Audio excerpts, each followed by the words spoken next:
join me in prayer? God, we come to you this morning with so many things on our hearts, with concerns for friends, worries about the day, plans for tomorrow. But we lay those at your feet this morning, and we ask that just for this moment, you take them. And that in taking them, you allow us to be open to the words that you would have us hear. And you would allow the Spirit into our hearts to fill it up and send us out. May the words of my mouth and the meditation of our hearts be acceptable to you, O Lord our God. Amen. So today we're going to look at everyone's favorite passage of the Lord's Prayer. Forgive us our debts as we forgive our debtors. Now, the crossing guard at Caitlin's school found out I was a pastor and now asks me every morning what I'm going to preach on Sunday. He's like, finally, something I can talk to you about. Which means I got to have answers, right? And I told him what I was preaching on this week, and he went, forgiveness. Right?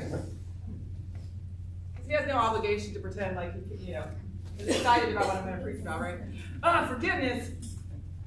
Which honestly is most of our reactions, right? Forgiveness. It's hard.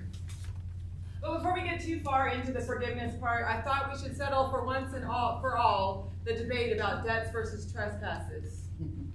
Now, just a quick poll. How many of us grew up with debts?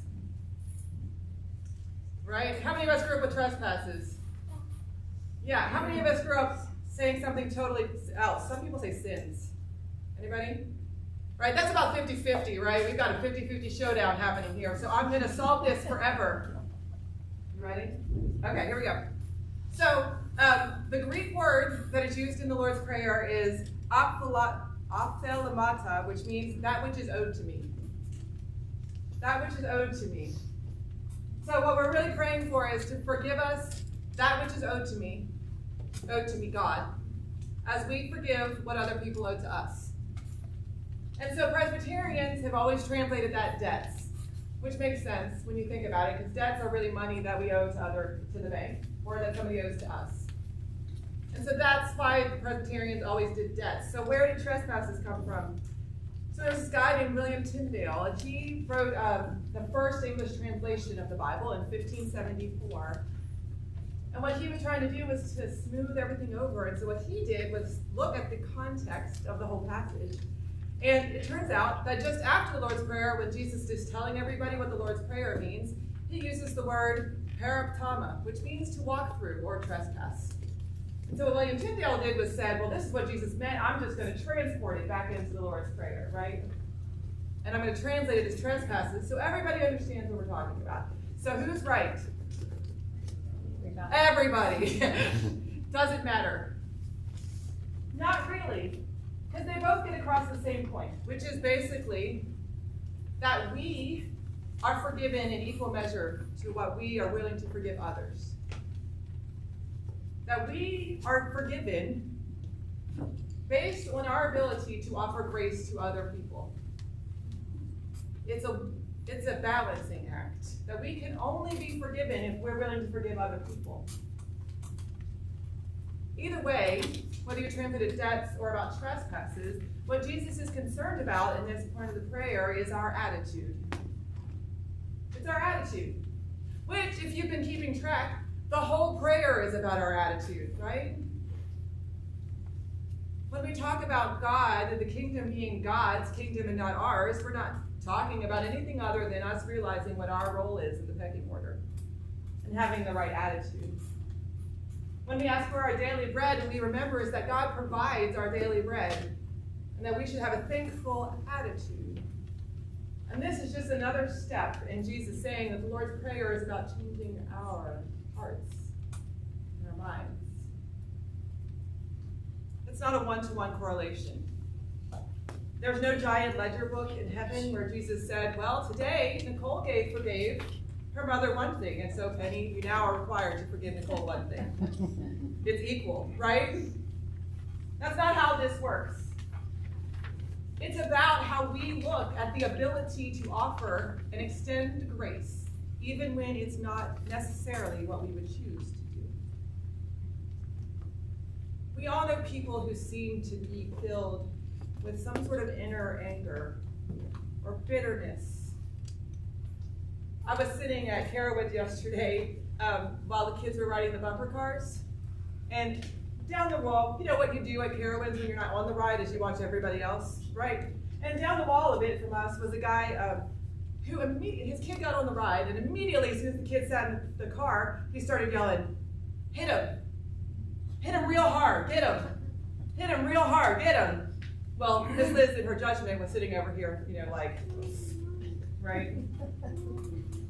This is fun. This is bumper cars. Of course, when Kaylin got on her bumper car and said, "I'm looking for Dad," and I was like, "Yeah, hit him!" Right? Which is what she did. Immediately went around the corner and hit Dad, right? So Miss Liz in her judgment of this guy, right? I wasn't saying it out loud. This guy seemed to have sort of that inner anger, you know, of just being mad at the world. About 10 seconds later, he lit up a cigarette, which if you've ever been to Carowinds, you know it's a no smoking zone. And so this poor 22-year-old kid walked over to him and said, "Sir, can you move or put your cigarette out?" And he got up and started just yelling at this guy. Like, this was the hardest thing, like, completely unreasonable. And his wife was sitting there going, "Bill? Bill?" Which, you know, if other people at the amusement park know your name, that there's something, right? Because if you've ever walked around, you tend to flow with the same people. I've never met them or know their name. I've seen them for an entire day. If I know your name at Carowinds, you've done something wrong. This guy was filled with anger. You could just tell. He was mad at everybody. He was yelling at everybody. I don't know what was going on in his life. But we all know people like that. That is what Jesus is talking about. It's about the way that our attitude changes how we see the world, about our ability to see the way we are just as guilty as the person next to us of having sin. Sin is sin. All of it. Every one of it. All of it is just missing the mark of not quite living up to what God has asked us to do. And while we humans weight sin and its behavior, God does not. It doesn't matter to God if you are like the world's worst sinner or if you just do the little ones, the ones that are okay. Because sin is sin. That is not to say that there's not consequences to sin. I did it this way with the ball because if I turned this way, what would have happened? You're going to hit them folks, right? And that's the truth, is that every time we miss the mark with God, we hit somebody. We hit somebody else in the process. Or we wouldn't need to forgive people. Every time that we sin, somebody suffers the consequences of that sin, and maybe it's us. But often it's other people, and we may not even intend for that to happen. That may not be the point. But we're going to hit somebody. Because we missed the bucket. We've missed the mark. And Jesus over and over and over again says, "I offer my grace to you. I offer my forgiveness to you because I know that you need it. Because you're going to miss the mark at some point." Literally everybody in the Bible does it at one point or the other. I started making a list of all the people who sinned in the Bible. This is my comprehensive list, starting list of all the people I could think of. Abraham, Jacob, Isaac, Sarah, Abraham again, Moses, Joseph, Joseph's brothers, David, Esther, Joseph, Peter, all of the disciples, Judas, Philemon, and Paul. And I think we could name more. Right? Because every person that God lifts up as holy in the Bible has done something. And Jesus never once holds it against them. And God never once holds it against them. All the stupid things that David did, and God calls him the closest to his heart. Because it's about attitude. It's about intention. It's about what we're seeking to do with our lives. And Jesus is always concerned about attitude. Whenever he talks to the Pharisees, it's never about what they're doing. It's never about what they're doing. All he says is, you guys have missed the mark. You've gotten a little bit farther away from God than you need to be, and I'm inviting you back into the family of God. When the rich young ruler comes and asks Jesus, how do I get into heaven? Jesus says, get rid of all your stuff. And it's not because the stuff was a problem. It's because Jesus knew that the stuff was ruling his attitude, preventing him from getting closer to God. And so there's a difference between sin and a lack of human consequence. Our sin affects people, it just does. And if somebody has sinned against you in a way that requires a consequence to protect yourself, then that is not what forgiveness is about. It isn't saying, you know what, it's okay that you just did whatever you did to me. It's saying that I'm not going to let my anger, my attitude towards the world change because of what you did to me. There are relationships in my life and relationships in your life where we're better off because there's been some consequences applied to that relationship. It doesn't mean that I don't forgive that person. It just means that it's healthier for both of us not to be so near to each other all the time. And so forgiveness is not about letting people to continue to hit you, sometimes literally hit you. Forgiveness is not about the fact that when somebody else misses the mark, you should stand there and take it. Forgiveness is about acknowledging that you don't have to change who you are because somebody else deserves some consequences. And I figure when it comes to forgiveness, there's two types of people, basically. There's one who needs to learn how to forgive other people, and the other person needs to learn how to forgive themselves. Because the truth is, when it comes to sin, we're awfully good at recognizing when other people have sinned against us. Some of us. Some of us are really good. We have a list of all the things, right? Or we notice all the other ways people don't quite live up to the mark or quite up to what our expectations of them should be. Our expectations of them should be. Then there's others of us who are really good at judging ourselves and noticing all the ways that we've screwed up.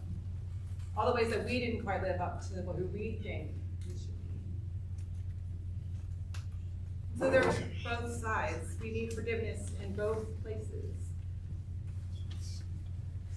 Both places. We need to forgive other people. And we need to forgive ourselves. And ultimately, in the end, all that means is putting down the anger. All that means is putting down the bitterness. All that means is putting down blame and guilt. All that means is accepting that things happen and people sin, but we don't have to let them control our attitude. We don't have to let them change who we are, and we don't have to carry around the weight of their sin anymore. We don't have to. You are not responsible for other people's sin, and you can sit it down. And that is what forgiveness looks like. Now, I joked a couple weeks ago about my folder of mean things people have said to me, which was a joke. I don't have a folder, like a physical folder of mean things people said to me, but what I was intending to say was, I do have a folder of times when people told me or their sin hit me that I keep in my head, right? Those things that people will do to you that you just keep in a little loop, in a little folder in your head that comes up at times. Maybe when other things have happened, maybe when you can't sleep at night, whatever it is. I was thinking about this folder I have in my head that I'd like to get rid of, that I'd like to forgive these other people for, that I'd like to place in the shredder and let go of.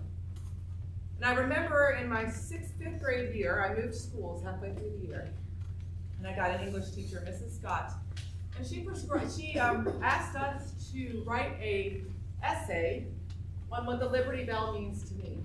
That was the prompt. The Liberty Bell means to me. And I wrote in my essay, nothing. The Liberty Bell holds no meaning for me. Because I hadn't been there. I didn't know what the essay was about. I didn't know anything about the Liberty Bell. And I was like, the Liberty Bell means nothing to me, which was an honest answer in my essay. She put a big F on it and told my parents I was never going to amount to anything in my life, right? I mean, seriously, we had a parent-teacher conference. She's never going to amount to anything. You guys really need to, I'm sorry for you. I'm so bad for you. Somehow in the whims of fate, she also became my 6th grade English teacher. And so that's in my folder, right? And that's a weight that I carry around in my head. Mrs. Scott doesn't remember me. She had 7,000 students. She doesn't remember the scared little girl who moved in her class, right? I hope not. I wasn't the one who set the alarm. Remember back in the day when there were digital watches, like everybody had a digital watch, the Casio ones? That class hated her so much that everybody set their alarm 1 minute apart. For the whole class. So Mrs. Scott has some things to forgive us for, but, right? That's the burden that I carry around in my head because I've never forgiven Mrs. Scott for what she said. And I didn't leave room for Mrs. Yoni, who was my 7th grade French teacher, who let me stay after school and talk to me like a human and like an adult. And for the first time, made me feel like I was somebody. And so that folder has taken up so much space, I don't have room for the other people. And the other things that people said into my life, and the other places. And so forgiveness is only about getting rid of that stuff. Mrs. Scott will suffer her consequences. She did with a bunch of digital watches, right? And I don't need to carry that around anymore. I can let that go, and I don't need to have that burden. And so I invite you to consider whoever your Mrs. Scott is. The person in your life who you've been carrying around this burden for a time, who did maybe nothing, or maybe something, but that you need to lay down that baggage and give yourself the freedom to see God's grace, even in that situation. Because it turns out telling my parents that I wasn't going to amount to anything was just the fire that I needed to take my schooling seriously. And so there was grace. And it's time to let it go. Amen.